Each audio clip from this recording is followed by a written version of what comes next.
Amaliy imtihonlarning start chizig'i uchun top 5 maslahat. 5-sini sizga aniq hech kim aytmagan. Videoni oxirigacha ko'ring.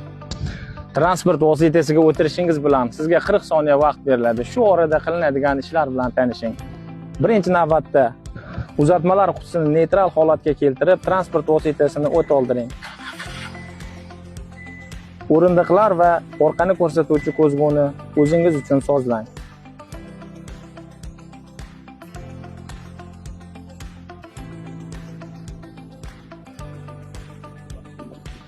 Ikkinchi maslahat, xavfsizlik kamarini taqing.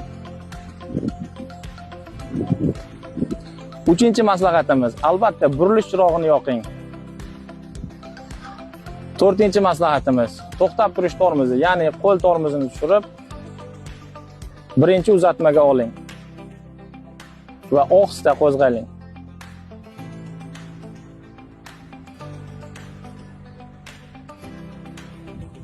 Beshinchi maslahat, buni sizga aniq hech kim aytmagan. Beshinchi maslahatimiz bu o'zingizga bo'lgan ishonch. O'zingizga bo'lgan ishonchning yuqoriligi barcha mashqlarni bajarishni kafolatlaydi. Bundan esa siz to'g'ri foydalaning.